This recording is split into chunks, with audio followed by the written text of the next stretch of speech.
Hello, nice ടോക്കിൻ്റെ പുതിയൊരു എപ്പിസോഡിലേക്ക് ഏവർക്കും സ്വാഗതം.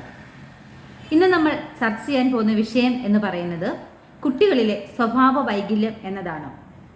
പ്രധാനമായും കുട്ടികളിൽ കണ്ടുവരുന്ന 3 തരത്തിലുള്ള സ്വഭാവ വൈകല്യങ്ങളാണ്. 1 ODD, oppositional defiant behaviour. 2 conduct disorder. 3 attention deficit hyper active disorder, ADHD എന്ന് പറയും. ഈ 3 സ്വഭാവ വൈകല്യങ്ങളിൽ ഇന്ന് നമ്മൾ ഡിസ്കസ് ചെയ്യാൻ പോകുന്നത് ADHDനെ കുറിച്ചാണ്. Attention deficit hyper active disorder. ഇത്തരം വൈകല്യങ്ങളുള്ള കുട്ടികളിൽ കണ്ടുവരുന്ന 2 പ്രധാനപ്പെട്ട സവിശേഷതകളുണ്ട്. 1 ഹൈപ്പർ ആക്റ്റീവ് ബിഹേവിയർ. അവർക്കൊട്ടും അടങ്ങിയിരിക്കാൻ പറ്റാത്ത ഒരവസ്ഥ. ഭയങ്കര പിരിപിരിപ്പാണ്, ഒട്ടും അടങ്ങിയിരിക്കില്ല എന്നൊക്കെ നമ്മൾ പറയും. അതുകൊണ്ട് തന്നെ അവർക്ക് അമിതമായ ആവേശമായിരിക്കും എല്ലാ കാര്യങ്ങളും ചെയ്യാനായിട്ട്. അതോടൊപ്പം തന്നെ ഭയങ്കരമായ ദേഷ്യം, അരിശം, അനുസരണക്കേട്, ആക്രമണ സ്വഭാവം, ഈ കാര്യങ്ങളും ഇതോടൊപ്പം തന്നെ ഉണ്ടാവും. രണ്ടാമത്തെ കാര്യമാണ് ഇൻഅറ്റൻറ്റീവ്നെസ് എന്ന് വെച്ചാൽ കോൺസെൻട്രേഷൻ കിട്ടാത്ത അവസ്ഥ, ശ്രദ്ധക്കുറവ്.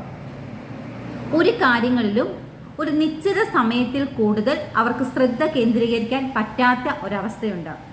നമ്മൾ ഈ ADHD ഉള്ള കുട്ടികളെ പഠിപ്പിക്കാനായിട്ടൊക്കെ നമ്മൾ ക്ലാസ് റൂമിലോ അല്ലെങ്കിൽ വീട്ടിലോ ഇരുത്തുകയാണെങ്കിൽ അവരുടെ കണ്ണിൽ നോക്കിയാൽ നിങ്ങൾക്ക് മനസ്സിലാവും, അവരുടെ ഐബോൾ മൂവ്മെൻറ്റ് പല സ്ഥലത്തേക്കായിരിക്കും. അവർക്ക് ഒരു കാര്യത്തിൽ തന്നെ കോൺസെൻട്രേറ്റ് ചെയ്ത് കാര്യങ്ങൾ ചെയ്യാൻ പറ്റാത്തൊരവസ്ഥയുണ്ട്.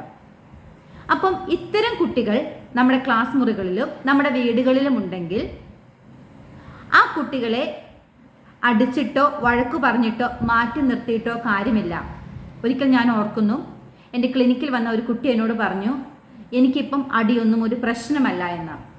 കാരണം അവൻ ഇതുപോലെ കുരുത്തക്കേട് കാണിക്കും, അവൻ്റെ അമ്മയും അച്ഛനും വീട്ടിലുള്ളവരും അവനിട്ട് നല്ല അടി വെച്ച് കൊടുക്കും. അടി കൊടുത്താൽ മാറാവുന്ന കാര്യമേ ഉള്ളൂ എന്നാണ് അവരുടെ വാദം. ആ അമ്മ എന്നോട് പറഞ്ഞു, പലപ്പോഴും ഇവനിട്ട് അടി കൊടുത്തിട്ട് ഞാൻ കരഞ്ഞിട്ടുണ്ട്. കാരണം എത്ര അടി കൊടുത്താലും ഇവൻ നന്നാവില്ല. അപ്പം നമ്മൾ മനസ്സിലാക്കേണ്ട ഒരു കാര്യം, നമ്മൾ പറഞ്ഞു കൊടുത്തിട്ടും കുട്ടികൾക്ക് ആ ഒരു ബിഹേവിയർ കറക്റ്റ് ചെയ്യാൻ പറ്റുന്നില്ല എങ്കിൽ അതൊരു സ്വഭാവ വൈകല്യമാണ്. അത് നമ്മൾ വിചാരിച്ചാൽ മാറില്ല. പകരം ഒരു വിദഗ്ധരുടെ സേവനം തേടേണ്ടത് തന്നെയാണ്. ഒന്നെങ്കിൽ ഒരു കൗൺസിലറെയോ അല്ലെങ്കിൽ ഒരു സൈക്കോളജിസ്റ്റിനെയോ സൈക്കാട്രിസ്റ്റിനെയോ കാണിച്ച് അത്തരം കുട്ടികൾക്ക് ചികിത്സ ഉറപ്പാക്കേണ്ടതാണ്. പിന്നെ നമുക്ക് വീട്ടിൽ ചെയ്യാൻ പറ്റുന്ന ഒരു കാര്യം, അത്തരം കുട്ടികളെ നമുക്ക് വീട്ടിലെ നമ്മൾ ചെയ്യുന്ന ചെറിയ ചെറിയ ജോലികളിൽ നമ്മുടെ കൂട്ടത്തിൽ അവരെ കൂട്ടാം. ഒരു ചിട്ടയായ ജീവിത രീതി അത്തരം കുട്ടികൾക്ക് പറഞ്ഞു കൊടുക്കാം. ഇങ്ങനെ 1-2 കാര്യങ്ങൾ ശ്രദ്ധിച്ചാൽ നമുക്ക് കുറച്ചുകൂടി ഈസി ആയിട്ട് അവരെ കൈകാര്യം ചെയ്യാൻ പറ്റും. അല്ലാതെ അടിച്ചിട്ടോ ദേഹോപദ്രവം ഏൽപ്പിച്ചിട്ടോ വഴക്കു പറഞ്ഞിട്ടോ മാറ്റി നിർത്തിയിട്ടോ ഒന്നും ഈ കുട്ടികൾ കുറച്ചുകൂടി മുതിർന്നു വരുമ്പോൾ ഇവർ കുറച്ചുകൂടി ക്രിമിനൽ ബിഹേവിയർ അല്ലെങ്കിൽ ഒട്ടും അനുസരണമില്ലാത്തവരായി മാറാനേ സാധ്യതയുള്ളൂ. അതുകൊണ്ട് ഇത്തരം വൈകല്യങ്ങൾ നമ്മുടെ കുട്ടികളിൽ കണ്ടാൽ മാതാപിതാക്കൾ അതൊട്ടും മറച്ചു വെക്കേണ്ട കാര്യമല്ല.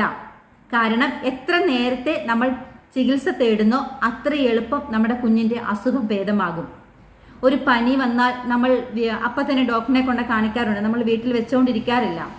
എന്ന് പറഞ്ഞ പോലെ തന്നെ ഞാൻ ഈ പറഞ്ഞ സവിശേഷതകൾ അല്ലെങ്കിൽ ഈ പറഞ്ഞ സ്വഭാവ വൈകല്യങ്ങൾ നിങ്ങളുടെ മക്കൾക്കുണ്ടെങ്കിൽ ഇതൊരു 6 മാസക്കാലം ഇത്തരം ബിഹേവിയർ നീണ്ടു നിൽക്കുന്നുണ്ടെങ്കിൽ നിങ്ങൾ ഒട്ടും മടിക്കണ്ട.